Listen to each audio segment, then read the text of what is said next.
The Instagram post showed my sister's engagement party. The caption read, "Everyone was here. I wasn't in a single photo, because I wasn't there. No one had told me." What did the mother say or do on that phone call to provoke such a final, harsh boundary? What do you do when the people who are supposed to love you most make you feel invisible? Share your story in the comments. Hit the like button and subscribe to see what happens next. My name is Lena Hart. I am 29 years old, and I work as a graphic designer in Seattle, Washington. That means I draw and design things on a computer for people and companies. I live very far from my family, about 3,000 feet away in Charleston, South Carolina. Charleston is full of green mossy porches, old houses, and church bells that ring every Sunday morning. It's a beautiful place, but for me it also holds memories that make my heart hurt. My sister's name is Elise. Everyone in my family thinks she is perfect. She can play the piano beautifully, works in a big law firm, and always seems to make our parents proud. They talk about her at every family dinner and tell their friends how wonderful she is. People call her the golden one. And then there's me, the quiet one, the one who draws instead of talks, who feels too much, who cries too easily. I was always called the sensitive one or the different one. When I was little, I used to stand in family pictures, but after a while, it felt like I had disappeared from them, like I didn't really belong. Sometimes I tell myself that moving far away made me free. I don't have to hear my mom compare me to Elise, or watch my dad beam with pride every time Elise plays a song or wins an award. But other nights, it feels like I'm not free. It feels like I've been pushed out. I thought I had left that shadow behind, but last night, one single picture on Instagram showed me that I hadn't. It wasn't just that I missed something important. It was that I was erased, like I didn't exist. I was standing in my kitchen, waiting for a pot of water to boil so I could cook pasta. My phone buzzed. I opened Instagram and started scrolling, not thinking about much. Then my thumb froze. There it was, a photo of Elise. She was wearing a soft blue dress and smiling like sunshine. Next to her stood Caleb, her boyfriend, grinning proudly. Behind them, I saw people I recognized, my aunts, uncles, family friends, all laughing together. The caption said, "Congrats to the future Mr. and Mrs. Monroe. Such a perfect night." My heart dropped. It was Elise's engagement party. Everyone was there. Everyone except me. The party was at Bella Flora, our family's favorite restaurant. When I was a kid, we went there for every birthday and celebration. I knew that place by heart. The window booth they always asked for, the wallpaper with tiny flowers, the golden lights that glowed like fireflies. But there was one thing missing in those pictures, me. I swiped through every photo. I saw Aunt Sylvia laughing, Uncle Peter raising his glass, even Marcy, a girl from high school who once called me the weird art girl.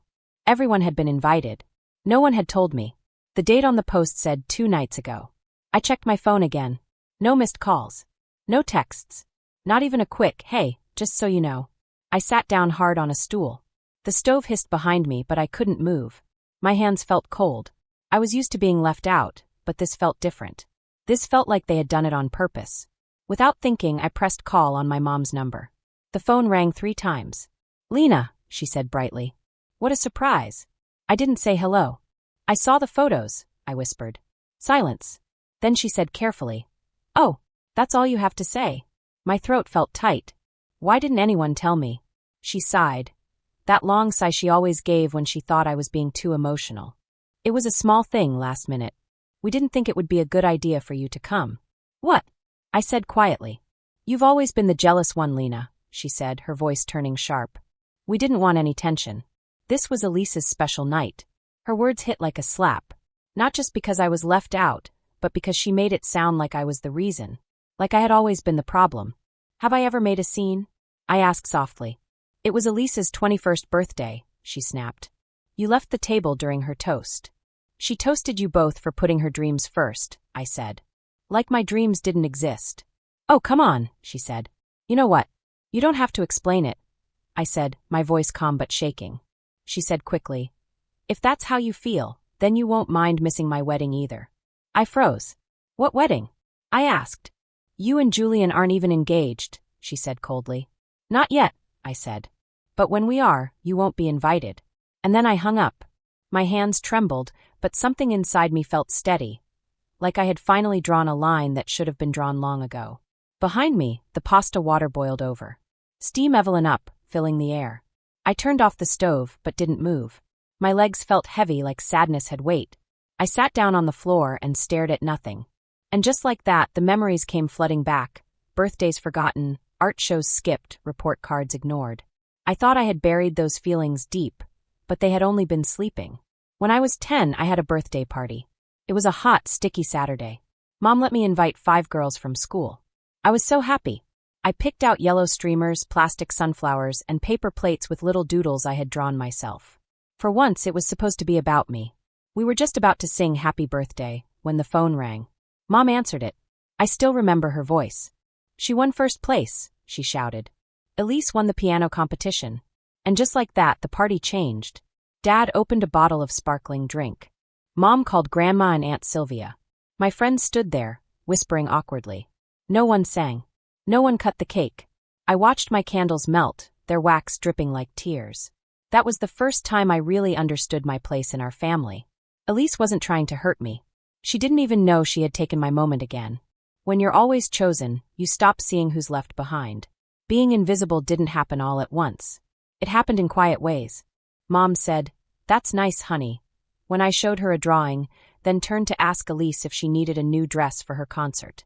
In 8th grade, I won an art contest, and the school hung my picture in the district hallway. I came home smiling. Mom looked at it for a second, said, "That's nice," and went back to talking about Elise's choir show. By high school, I stopped trying to make them proud. They didn't come to my art exhibits. They didn't ask about the mural I painted in the library. They didn't even notice when I used Grandma Evelyn's address to apply for college. Only Grandma Evelyn saw me. She'd leave notes in my sketchbook. "You shine bright, little star. Don't let them dim it." She never said much, but she saw the truth. That love in our house always leaned toward one child. When Grandma died, it felt like the only person who had ever really seen me was gone. When I got into the University of Washington School of Art, I didn't tell my parents until I had already accepted. They wanted me to go to Clemson for business, something practical. Why go so far? Mom said, "You could stay close, live at home, save money." But I didn't want to stay. Elise stayed close. Mom said she didn't run. But I wasn't running away. I was running toward myself. Seattle was rainy but beautiful. It smelled like coffee and wet trees. No one there knew me as Elise's sister. My tiny dorm room felt like a castle because it was mine. I painted every night until my fingers hurt. I wore paint-stained clothes and ate noodles from a cup, but I felt alive. In my second year, I met Tessa again, a girl from my old neighborhood. She worked in Portland as a therapist. "I help people feel seen," she said, "because I know how it feels not to be." I told her about the engagement party, the photos, and the phone call. She listened quietly. "That wasn't an accident, Lena," she said softly. "That was a choice. And you don't have to make space for people who choose to erase you." When we hung up, I sat still for a long time. I realized I had been waiting my whole life for my family to notice, to apologize, to love me back the way I loved them. And I finally understood something deep and sad but true. They never would. They never had. I wasn't just left out of the party. I had been erased from their story. This time, I wanted to make something new. A new story. A new life. One that didn't have them, my family, in the middle of it. Maybe the truth wasn't that I was hard to love. Maybe they just never learned how to love me. Seattle, the city where I lived now, wasn't like Charleston where I grew up. Charleston was full of shiny white porches and people who smiled at you but whispered behind lace curtains. They pretended not to judge you, but you always knew they were. Seattle didn't care about things like that. It rained when it wanted to rain. It didn't care if your shoes got muddy. The city was green and wild and messy, and it didn't say sorry for it. And I liked that. I liked being in a place that didn't try to impress anyone. I felt like I blended into the city, like a tiny smudge of paint on a big canvas. For the first time in my life, disappearing felt nice. I worked in a tall old building downtown that used to be a factory. Now it was our art studio. The walls were made of red bricks, and there was always the smell of burnt coffee in the air. My team was small, only 5 people. But no one there cared who your parents were or what your last name meant in some fancy southern town. The only thing they cared about was if your art made people feel something real. My art did. Or at least, that's what Julian said the first time we met. Julian was a photographer. He came to help our team with a big art project for a local company. He showed up 15 minutes late to the meeting, soaking wet from the rain. His dark hair stuck to his forehead, and his camera swung from his shoulder like it was part of him. He looked so cool and I hated it because he didn't even seem to try. But then he looked at one of my designs and said, "You make art like you're fighting for something." I didn't know what to say. No one had ever said something like that to me before. But he was right. I was fighting for a place in the world where I didn't have to say sorry for being myself. That was the start of our friendship. We became close slowly. We got coffee together before work. We took walks after work, even when it rained. We talked about everything: art, family, love, and the things we wanted to change about ourselves. Julian never cried when I told him sad stories, but he always listened carefully. Really listened. That mattered more than anything. One evening, I told him about my family back in Charleston. I told him about my sister Elise, and how I had always felt invisible next to her. I told him about my mom and dad, how their eyes always seemed to shine for her, never for me. When I finished, Julian didn't say any of those things people usually say, like forgive them or move on. He just said, "That's not normal, you know." Those 4 words cracked something open in me. Because growing up, I always thought everything was my fault. I thought if I were just a little quieter, a little nicer, maybe more like Elise, they'd love me too. But here was this man, this quiet, thoughtful man, looking me right in the eyes and saying, "You're not wrong." That was the first time someone told me that. A few months later, one Sunday, Julian took me to meet his parents in Tacoma. I was nervous the whole drive there. I thought they would be like my family, cold smiles, quiet judging, fake kindness. But when I walked into their house, it felt warm. They had a small dog that barked at everything, even clouds. The kitchen table was old and wobbly. The air smelled like cookies. Julian's mom asked me about my art, and she actually waited for me to finish before saying anything. His dad showed me Julian's old drawings hanging in the hallway like they were museum pieces. It felt safe there. That night, as we drove home, I didn't speak for a long time. Then Julian reached over and held my hand. "Families are supposed to make you feel safe," he said softly. "Yours didn't. That's not your fault." Tears filled my eyes. "I know," I whispered. "But sometimes it still feels like it is." Then came spring. The trees were blooming pink and white. The air smelled like new beginnings. One evening, as we walked by Green Lake, the sun was setting. The sky looked like soft gold and purple paint brushed together. Julian stopped walking. His hands were in his pockets, and he looked nervous. "I don't know everything about family," he said. "But I know I want to build one with you." I said yes before I even saw the ring. And for a while, I was full of joy, bright, dizzy joy. But then the other feelings came too. The ones that whispered, what about them? Would I invite my family to the wedding? Would they ruin it if I did? Would I regret it if I didn't? Julian didn't pressure me. He just said, "It's your choice. Whatever you decide, I'm standing with you." That night, I lay in bed, staring at the ring on my hand. It sparkled softly in the dark, and I felt both happy and sad. How could I plan the happiest day of my life, while still hurting over the family that never showed up for me? The wedding invitations sat on my kitchen table for 3 days before I touched them. They were simple but elegant, soft lavender and blue, our names printed in neat letters, Lena Hart and Julian Reed. I had designed them myself, every detail from the paper to the rounded corners. They felt like art. They felt like us. But they also felt incomplete. Not because anything was missing, but because I didn't know who would receive one. Especially whether one should travel 1,800 Peter back to Charleston. I told myself I didn't need to send it. I didn't need their fake smiles or cold silences again. But something about being loved, really loved, made the old pain wake up. So I called Aunt Sylvia. She was the only one who ever treated me like I mattered. When I was a kid, she gave me peppermint candies and asked, "What are you proud of this week?" She saw me when no one else did. She answered on the second ring. "Lena, sweetheart," she said warmly.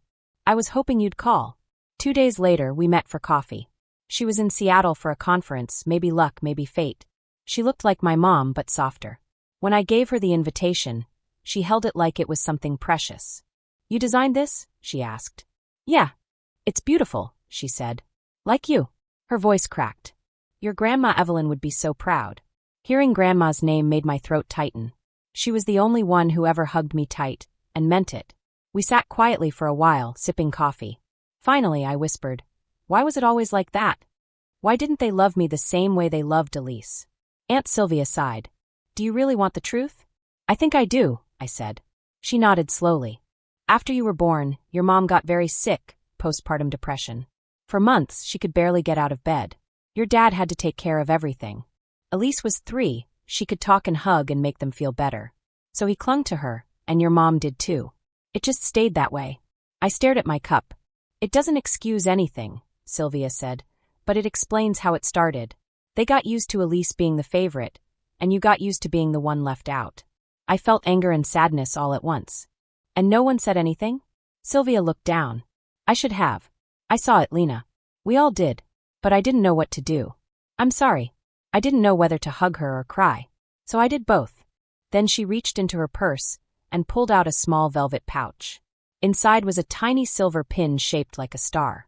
Your grandma gave this to me before she passed, Sylvia said. She told me to keep it for you. Said, she'll need to remember that she shines. I held it and my throat burned. She always saw you, Sylvia said softly. Even when no one else did. Tears filled my eyes. We hugged again, long and quiet, like we were trying to fix years of silence. Before we said goodbye, I gave her an invitation. I want you there, I said. No pressure, just if you want to come. She smiled. I wouldn't miss it for the world. That night, I stood over my guest list. My hand hovered over my mom's name. Then I closed the book. 2 days later, Elise called. Her voice was soft. Hey, she said. Aunt Sylvia told me about the wedding, and that you don't want Mom and Dad there. Silence. I get it, she said finally. More than you think. Do you? I asked quietly. She sighed. I didn't see it when we were kids. But now I do. I see how different things were. And I'm sorry. It wasn't everything. But it was something. We're adults now, I said. We don't have to keep playing the same roles. She paused. Would it be okay if I came? Just me. Not Mom, not Dad. I didn't say yes or no. I'll think about it, I said honestly. But thank you for asking. When the call ended, I looked at my reflection in the dark window. Maybe the truth wasn't that I was hard to love. Maybe they just never learned how. The sky over Seattle was soft and clear on the morning of our wedding. The sun was warm and golden. It felt like the clouds had decided to take a day off just for us. The air smelled fresh, and the city looked calm and bright. It was one of those rare May mornings when everything feels right, like the world itself is smiling. Julian and I chose to get married at the Woodland Park Botanical Garden. It was a quiet, beautiful place full of green paths, tall old trees, and wildflowers in every color. The flowers looked like they had waited all year to bloom for us. It wasn't a big fancy wedding. There were no hundreds of people, no red carpets, no shiny chandeliers. Just a small group of people who really loved us. They stood among the lavender and the green leaves, ready to watch the start of something special. In a little greenhouse that had been turned into a bridal room, my best friend Mira was fixing the edge of my white dress. She wanted everything to be perfect. I stood in front of the mirror and stared at my reflection. You okay? Mira asked softly, holding her mascara wand in the air. I nodded, but I couldn't talk yet. My throat felt tight. The girl in the mirror looked like me, but also like someone new. I looked like someone who had finally found herself. It didn't just feel like a wedding day. It felt like a beginning, like I was taking back my story. There was a gentle knock on the door. Lena, a voice called. It's Aunt Sylvia. I turned around. She walked in holding a small package wrapped in brown paper and tied with twine. Her eyes were shiny with tears. I waited until today, she said as she handed it to me. Your grandmother asked me to give this to you when I thought you needed it most. My hands shook a little as I untied the string. Inside was a small wooden box. There were carvings of flowers and stars on the lid, and the corners were smooth from age. I opened it carefully and gasped. Inside were tiny treasures from my childhood. A few small drawings, a picture of me at my first art show, and a crayon note that said, I want to paint stories for people's walls. At the bottom was a dried flower petal from Grandma Evelyn's garden. Under it was a folded letter, written in her beautiful looping handwriting. It said, My Lena, you were never invisible to me. You always shone so bright. I'm sorry I couldn't protect you from all the people who made you feel small. But I believe in you. I believe in the life you are building. Remember, family isn't just blood. It's love. It's who shows up. Choose wisely. Love deeply. And never, ever hide your light. Grandma Evelyn. I held the letter against my chest. My eyes filled with tears, but they weren't just sad tears. They were full of love too. When I walked down the aisle, holding Julian's hand, I didn't think about the people who weren't there. I thought about the people who were. Mira, Aunt Sylvia, my closest friends. Julian's mom crying softly in the front row. His dad smiled proudly. Every face looking at me had one thing in common. They were there out of love, not duty. The ceremony was short, but no one would ever forget it. Julian and I said our own vows. They were honest and simple in ours. When he said, "With you, I learned that love doesn't keep score," I felt something inside me finally rest. It was like my heart had found its home. We kissed under an arch covered in wildflowers. The birds sang from the trees. The sunlight danced on the leaves. It felt like the world was clapping for us. Later that evening, during the reception under string lights and glowing lanterns, Aunt Sylvia came to me again. She was holding another envelope. "This isn't from me," she said quietly. "It's from your mother." My heart stopped for a moment. "She gave it to me when I told her I was coming to your wedding," Aunt Sylvia continued. "I didn't want to bring it, but I think it's sincere." The envelope had my name written in my mother's handwriting, neat, careful, and a little shaky. For a second, I wanted to throw it away. I didn't want anything to break the peace of this day. But then I thought about Grandma Evelyn. She always told me to face things softly and bravely. So I went to a quiet spot behind the garden and opened the envelope. Inside were 5 pages, a letter that took its time. The first line made me freeze. "I'm sorry." My mother didn't make excuses. She didn't try to change the story. She said she was wrong. She wrote about her sadness and fear. She told me about her depression and how she had treated Claire and me differently. She said she wasn't asking for forgiveness, just for a chance to try again someday, if I wanted to. I folded the letter, tears wetting my fingers, and placed it inside Grandma Evelyn's wooden box. Then I looked up at the sky, took a deep breath, and walked back to the celebration. Today was not about sadness. It was about joy. When Julian reached for my hand again and laughter filled the air, one thought stayed in my heart, my mother's words. Too late for the ceremony. Maybe not too late for something else. The months after our wedding were quiet and sweet. We had calm mornings and warm coffee. Julian hung his photos on strings above our kitchen window. We learned to live as a team. It wasn't a fairy tale, but something better, real life. We had fought hard to get here. We had earned peace. Sometimes I still felt sad. Like when I saw a mother laughing with her daughter at the grocery store. Or when an old friend asked if I had made up with my parents. Or when I thought about what could have been different. But I learned to live with that pain. I didn't hide it, but I didn't let it rule my life either. My mother and I began to send each other small emails. Not long ones, just gentle check-ins. Sometimes she sent a photo of a flower she thought I'd like. Sometimes she told me she was proud that the wedding had been beautiful. I didn't let her all the way back into my life right away. I kept my space when I needed it. But for the first time, I felt like she was really trying to understand, not to rewrite the past. That meant more than I expected. Claire, my sister, also started showing up again. She sent me a birthday card that said, "I miss you." She asked about my art and my work. She came to visit Seattle. Not as a guest of honor, not for attention, just as my sister. We walked around Green Lake together. She told me she hadn't realized how unfair things were when we were kids.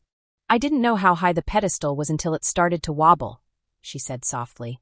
Then she added, "I used to envy how free you seemed." I smiled. "I used to envy how loved you seemed." We both laughed.